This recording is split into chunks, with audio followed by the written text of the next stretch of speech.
Buenos días, soy la doctora Tuesta, cardióloga pediatra del Hospital Revaliati. El día de hoy tenemos la invitación a la exposición sobre nutrición en cardiopatías congénitas, que está a cargo del doctor Henry Peralta Tingal. El doctor Henry estudió pregrado en la Universidad Nacional de Trujillo y posgrado en la misma universidad. Estudió pediatría y actualmente trabaja con nosotros en la unidad de cardiología pediátrica del Hospital Revaliati, siendo un destacado y un excelente residente ya a puertas de un cardiólogo pediatra, gracias a su aporte y al tema que domina perfectamente en relación a la nutrición en los niños con cardiopatías congénitas, el día de hoy nos va a brindar, estoy segura, una excelente charla sobre nutrición en estos niños portadores de cardiopatía. Henry, te dejo para que nos comentes los datos sobre nutrición en cardiopatías congénitas. Buenos días, doctora. Gracias por la presentación. Ok, buenos días con todos los presentes. El día de hoy voy a considerar el tema de nutrición en cardiopatías congénitas. Este es un tema en realidad bastante interesante y a veces muy mal manejado por el hecho de que cuando a un niño se le asigna el diagnóstico de una cardiopatía congénita, ya de por sí existen ya ciertos tabús. El más sonado, por ejemplo, es el hecho de que muchos de ellos, por ser cardiópata congénita, ya restringe el volumen. Y para nosotros ese es un gran problema cuando vemos este tipo de pacientes sobre la restricción de volumen. Y aparte, no todas las cardiopatías congénitas son exactamente lo mismo. Son múltiples cardiopatías congénitas, ya sea de un subtipo y a la vez combinadas, ya sean congénitas o adquiridas. Todas ellas hay que evaluarlas, no solamente la cardiopatía, sino al mismo paciente. Si es que solamente viene con la cardiopatía o de repente tiene otro compromiso de otro órgano para considerar cuál es el manejo nutricional que vamos a considerar con cada tipo de paciente. En realidad, la prevalencia de desnutrición en cardiopatía congénita es bien alta, a tal punto de llegar incluso al 65%. Nosotros en el Perú en realidad no tenemos mucha casuística como para, o sea, muchos trabajos, pero tengo uno acá que es del Instituto de México que se acerca más o menos a nuestros tipos de cardiópatas y en realidad esto es a nivel mundial. Podemos ver que los cardiopatías que más llegan a presentar desnutrición son los que son por hiperflujo pulmonar. Estos son la persistencia del conducto arterioso, la comunicación interventricular y comunicación interauricular, siendo las dos primeras las que encabezan la lista. ¿Y cómo es que se ve comprometido la desnutrición en relación al peso, pero sobre todo más el peso que la talla? Etiopatogénicamente, esto es en realidad multifactorial. No solamente tiene que ver el hecho de que tenga la cardiopatía congénita, sino que tiene que ver cuál es el aporte que nosotros le estamos brindando, si es al adecuado o no. De repente es muy poquito para él, de repente necesitamos darle más requerimientos nutricionales. Hay que evaluar esto porque es multifactorial. Cuando nosotros tenemos una cardiopatía congénita, las principales de ellas son que generan hiperflujo. Es decir, tenemos a la comunicación interventricular, a la persistencia de ductos arteriosos, pero en realidad hay muchas otras. Hay otras que hacen una semejanza. Por ejemplo, en la comunicación interauricular también hay hiperflujo, pero a diferencia de las anteriores, es que como no hay una gran presión en las aurículas izquierdas, nosotros vamos a ver características de insuficiencia cardíaca muy adelante, incluso a tal punto llegar a los 30, 40 años todavía ese tipo de insuficiencia cardíaca.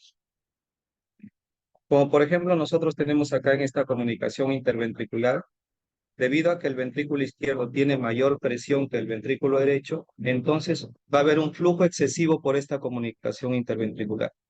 Y este flujo va a ir hacia hacia el tronco pulmonar y hacia los pulmones.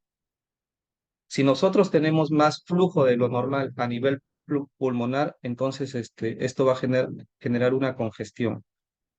¿Y cómo nosotros vamos a notarlo? Cuando un niño tenga frecuencia respiratoria más arriba de lo normal. Si un niño, por más que sea neonato, tiene más de 60 de frecuencia respiratoria, ya nosotros deberíamos sospechar como primer indicio una cardiopatía, como una sospecha nada más. Tal es al punto que cuando un niño tiene aumento de la frecuencia respiratoria y es más aún la congestión, va a necesitar músculos accesorios, como por ejemplo los intercostales, supracostales, todo eso. Y al utilizar más musculatura accesorio, es como si estuviese un niño en una maratón. Y si está en una maratón, va a necesitar más kilocalorías para suplir toda esa necesidad. Y no solamente eso, sino que cuando un niño está con insuficiencia cardíaca y con distrés respiratorio, va a tener dificultades para alimentarse, obviamente. Cuando hay un exceso de hiperflujo hacia los pulmones, pues los pulmones tienen un límite para tener este volumen extra. ¿Y a dónde va a ir ese volumen extra? A congestionar los demás tejidos periféricos. Si bien en un inicio empieza como una falla por hiperflujo, consecuentemente va a haber congestión al nivel derecho. Es decir, va a haber congestión partiendo de la aurícula derecha porque va a haber más flujo que llega a este lugar y de ahí va a haber mayor congestión de órganos periféricos, es decir, el hígado. Si nosotros tenemos un hígado más grande de lo normal, quiere decir que nuestra insuficiencia cardíaca está muy mal controlada, ¿no? Y si hay una congestión hepática, ya de por sí nosotros ya tenemos mucha clínica, ya sea un niño con náuseas, incluso no solamente se puede congestionar el hígado, también se puede congestionar el tracto gastrointestinal. Y si hay congestión de estos órganos, ya un niño va a tener hiporexia, va a tener retraso en el vaciamiento gástrico, es decir, va a empeorar todo el cuadro de la insuficiencia cardíaca. Ya de por sí un niño necesita más kilocalorías, el tenerlo con un mal manejo de insuficiencia cardíaca va a empeorar, no va a tolerar adecuadamente la dieta. Y es más, estos niños con hiperflujo son más susceptibles a infecciones, es decir, sobre todo de pulmonares. Si están en infecciones van a estar más kilocalorías o no. Es decir, tiene una alta probabilidad de que un niño con cardiopatía que sea hemodinámicamente significativa llega a insuficiencia cardíaca. Y es justamente el problema que nosotros llegamos a tener. Niños con insuficiencia cardíaca que a su vez tienen desnutrición. Y secundaria a la desnutrición, todo el problema de la desnutrición. Y muchos de ellos incluso son con desnutrición crónica. Y para corregir este tipo de cardiopatías, necesitamos que tengan cierta cantidad de peso en muchas de ellas, porque para soportar este tipo de cirugías cardíacas necesitan un buen peso, ¿no? Y que además su sistema inmunológico sea adecuado para todo ello. Pero esta no solamente sucede en las cardiopatías de hipertrofia. En otros tipos de cardiopatías, como por ejemplo las cianóticas, nosotros de repente vemos niños de un peso normal, pero cuando están frente a una hipoxia prolongada, estos niños también se pueden ver que también van a llegar a una desnutrición, pero es una desnutrición crónica. Pueden llegar a tener un retraso en la maduración ósea y puberal. Son chiquitos, pero con un peso normal, incluso muchos de ellos. Sucede que en las cardiopatías congénitas, como mencioné previamente, están susceptibles a infecciones y todo eso. Muchas veces van a estar en ayuno prolongado por todo este problema. Para manejar la insuficiencia cardíaca, nosotros tenemos ciertos fármacos, como por ejemplo la furosemida, la digoxina, y si nos damos cuenta, estos mismos medicamentos, a su vez, como efectos secundarios, tienen anorexia, tienen náusea. Entonces, también el darle medicamentos, también estamos esperando que no haya también los efectos secundarios. Muchos de estos niños también tienen un síndrome genético que también les hace susceptible a no poder ser manejado bien el manejo de la desnutrición, ¿no? O incluso estos pequeñitos a veces simplemente no quieren consumir el alimento y también eso todo un problema. Queremos darle cierto tipo de alimentación y no nos deja porque no les gusta simplemente.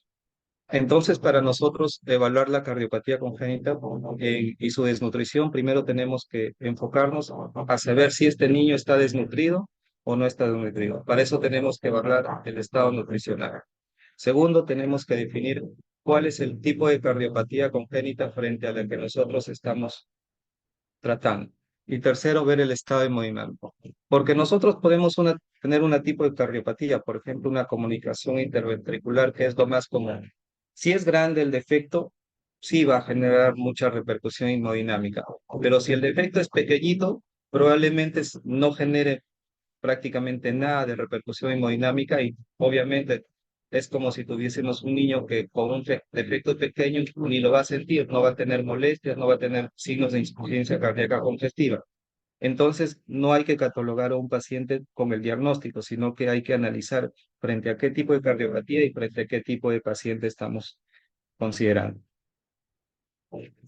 Para evaluar el estado nutricional, nosotros no solamente empezamos por las medidas antropométricas, sino que también debemos considerar la anamnesis, saber qué alimentos consume este niño.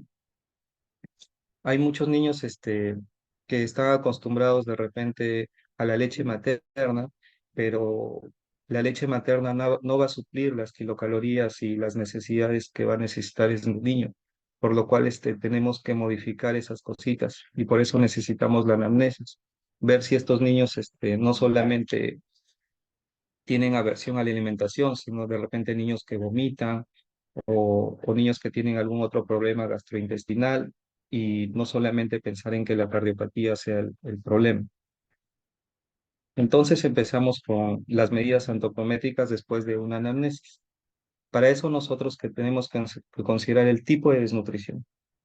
Utilizamos las tablitas del OMS que ya nosotros conocemos para definir si es un buen estado nutricional, si es una malnutrición aguda o si es una malnutrición aguda severa, tal y como si fuese un paciente que no tuviese cardiopatía. Tenemos que llegar al diagnóstico de cuál es su estado nutricional, porque si es un niño con desnutrición, ya de por sí ya tenemos que entender que las necesidades van a ser un poquito más para lograr su recuperación.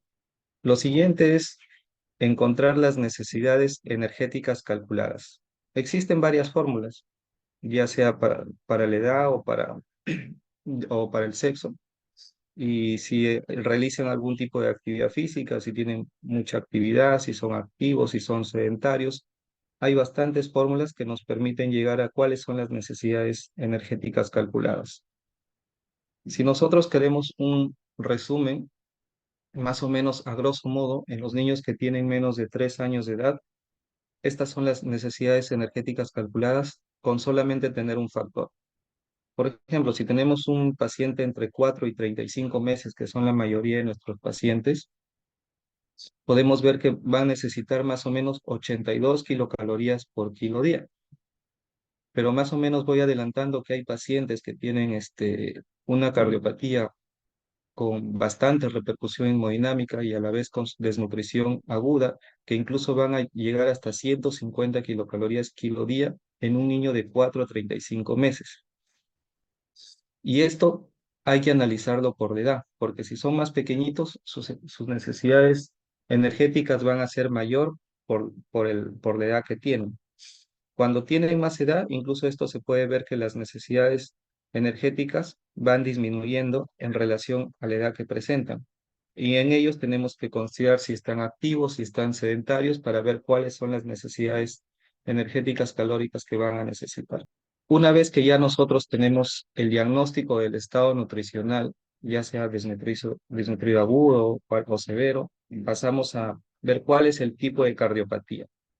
Lo que más nos importa es si hay una congestión pulmonar, ya sea por hiperflujo pulmonar, que son las cardiopatías que son de shunt de izquierda a derecha, o de repente hay por una congestión venopulmonar.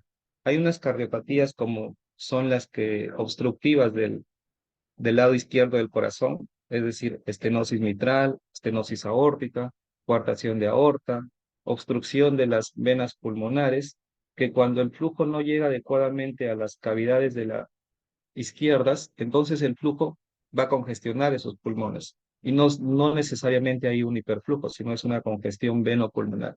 Y estos pacientitos también van a tener signos de insuficiencia cardíaca congestiva. ¿Cómo nosotros evaluamos los signos de insuficiencia cardíaca congestiva? Pues ya mencioné que cuando hay esto, lo primero que hay de clínica en el paciente es taquipnia y taquicardia. Si el niño tiene taquipnia y taquicardia, hay que buscar la sospecha de una cardiopatía congénita. Después, la siguiente clínica va a depender del tipo de cardiopatía. Si es una cardiopatía de shunt de izquierda a derecha, no solamente va a haber taquipnia y taquicardia, de repente también va a haber congestión hepática, congestión de gastrointestinal y vamos a tener que ver la medida del hígado cuando nosotros evaluamos. A veces hay otros tipos de cardiopatía donde simplemente congestionan el lado derecho del corazón y no necesariamente va a haber un hiperflujo o congestión venopulmonar, como por ejemplo en las atresias pulmonares, en las hipertensiones pulmonares severas, y es la misma clínica solamente en el lado derecho del corazón. Así que hay que discernir cuál es la cardiopatía en la que nosotros nos estamos presentando. Y para esto sí necesitamos la ayuda de cardiología, ¿no? Cardiología pediátrica. Una vez que nosotros ya tenemos el estado nutricional, el estado hemodinámico, ya recién vamos a ver cuáles son las necesidades energéticas calóricas para este tipo de paciente. Por ejemplo, nosotros tenemos un paciente de aproximadamente 10 meses con una cardiopatía, una comunicación interventricular grande, que de repente no está manejada con diuréticos, o sea, va a ser una cardiopatía con hiperflujo pulmonar con sintomatología. Este tipo de cardiopatía pueden requerir incluso hasta el 60, hasta el 80% más de sus necesidades energéticas calóricas. Es decir, si recibía más o menos 80 kilocalorías, el 80% le hace llegar a casi 150 kilocalorías solamente por este paciente. Y para llegar a estas necesidades energéticas calóricas, tenemos que evaluar. O le subimos el volumen o vemos la forma de cómo nosotros enriquecemos este aporte calórico.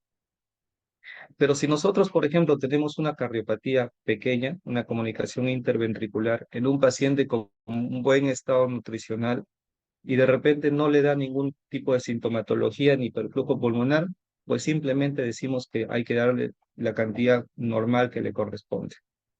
Y es así como vamos analizando cuál es el tipo de cardiopatía que nos presentamos, en qué grado de desnutrición estamos y en relación a eso, ya nosotros pasamos a agregar el aporte de necesidades energéticas calóricas extras para que este niño gane bien de peso. En cuanto al volumen, siempre es un problema, porque cuando hablan de un paciente con cardiopatía congénita, siempre la idea de que hay que restringir el volumen. Incluso ya como política muchos dicen hay que darle 80% del volumen porque es un paciente con cardiopatía, pero no es así. Como ya mencioné previamente, hay múltiples tipos de cardiopatías y hay que evaluar cada una de ellas. Hay que analizar cuál es la situación hemodinámica de cada uno de esos tipos de cardiopatías. Hay que ver cuánta nutrición necesitan. ¿Está desnutrido agudo, severo? Y de acuerdo a eso vamos viendo cuál es el volumen que va a necesitar. Si un paciente está compensado, no tiene signos de insuficiencia cardíaca, nosotros podemos darle incluso un aporte de 230 mililitros por kilo. Es bastante, incluso es el doble de lo que se le podría dar a cualquier bebé y no se llegan a congestionar. Y esto es, si nosotros de repente no le queremos dar tanto volumen porque sospechamos que es excesivo, tenemos el uso de los diuréticos. Con los diuréticos nosotros regulamos el volumen que entra, nos guiamos de signos clínicos para ver si hay signos de insuficiencia cardíaca y de acuerdo a eso vamos trabajando. Aumentamos volumen, no aumentamos volumen. Si vemos que ya estamos estabilizando un paciente, simplemente subimos un poquito de volumen y reevaluamos continuamente, porque esto es no solamente de un momento, hay que estar reevaluando. Pero no solamente son las necesidades energéticas calóricas simples, tenemos que analizar cómo es que nosotros vamos a enriquecer esto. Para esto nosotros tenemos suplementos o módulos nutricionales que nos ayudan a enriquecer. Los que más nos ayudan y son los que manejamos bastante son los hidratos de carbono y son los lípidos. Fíjese que por cada gramo de carbono da 3,8 kilocalorías, pero cuando le damos lípidos, que nosotros tenemos TCM, llega incluso hasta 8,55 kilocalorías. Si, por ejemplo, nosotros damos solamente 1% de lípidos, ya nosotros subimos hasta 10 kilocalorías por kilo día en un paciente, y esto es un montón. Y ahora la pregunta es, ¿cómo le vamos a dar este tipo de nutrición? Porque nosotros tenemos el problema que en nuestros niños muchos de ellos rechazan, muchos de ellos es difícil de darles. Entonces, en este artículo nos da tips de cómo nosotros podemos darle la nutrición. Podemos dar uno de forma directa, pues podemos probar, pero no hay que temer al hecho de que podemos usar sondas, sino si el paciente no es capaz de tomar todo el volumen que requiere, entonces sin temor hay que usar sondas, ya sea nasal o oral, y le podemos pasar en infusión de 2 a 3 horas, en infusión de 10 a 20 minutos, una infusión semicontinua, en todo caso darle una infusión continua. Pero no hay que tener miedo a esto. Simplemente hay que dar las necesidades que aportan y evaluar cuáles, si van a tolerar o no van a tolerar, obviamente. Y esto es siempre de poquito en poquito, escalonadamente. Nunca hay que pensar que un niño que le encontramos con desnutrición severa y recibía poco volumen, ya nosotros aventurarnos a darle ahora sí un volumen adecuado. No, así no se puede. Tiene que ser todo de forma escalonada. En cuanto a las proteínas, solamente tenemos que considerar que es un 50 a 100% extra a lo que le corresponde. Si, por ejemplo, teníamos el ejemplo del paciente de 10 meses, de 1,2 le correspondería entre 1,8 y 2,4 gramos por kilo día. Y ya de por sí, si nosotros estamos aumentando un poquito el volumen para este tipo de pacientes, sabiendo que también estamos usando diuréticos, en la mayoría de ellos llegamos a tener las proteínas que ellos necesitan, a tal punto que no es necesario incluso dar más proteínas del usual, porque también dar más proteínas del usual también no es beneficioso para este tipo de pacientes. Así que siempre hay que calcularlos. Tratar de que, por ejemplo, si es de 10 meses, no pasarnos de 2,4 gramos kilo día. Y el resto de nutrientes, pues son casi semejantes. Solamente considerar que si es un niño desnutrido, hay que ver si la necesidad de zinc, la necesidad de vitamina D y demás vitaminas que pueden tener de forma carencial. Importante también considerar el hierro. Si nosotros tenemos una hemoglobina baja, es muy difícil para nosotros manejar la insuficiencia cardíaca congestiva. Así que tiene que tener en valores normales de hemoglobina para la edad. Y si vemos tipo de cardiopatías, si son acianóticas, más de 12. Y son cianóticas, más de 14. Entonces, como recomendaciones, uno, existen periodos críticos en el tratamiento nutricional de niños con cardiopatía congénita, como el tiempo previo a la cirugía, en el cual se deben usar todas nuestras herramientas para tratar una desnutrición y impedir su desarrollo. Analizar cuál es el tipo de cardiopatía, ver cómo le vamos a nutricionar, darle de forma escalonada. Todos estos cambios tienen que ser de forma graduales y tenemos que evaluar cuál es la tolerancia, cuál es la respuesta de nuestro paciente. Tenemos que hacer un seguimiento y una evaluación constante e individual. Y nunca olvidar que no estamos solos. Siempre tiene que ser mediante un equipo multidisciplinar, ya sea principalmente por cardiólogo, el cirujano pediatra o otro tipo de especialidades. Esta es una imagen para no recordar que por más que nuestro pacientito tenga una cardiopatía congénita, debemos asegurarnos siempre nuestra nutrición, a tal punto que podemos ver que hay pacientitos que se les puede mandar a casita con una sonda nasogástrica, y si se le entrena a los padres, ellos también lo pueden manejar y así evitamos un paciente desnutrido. Gracias.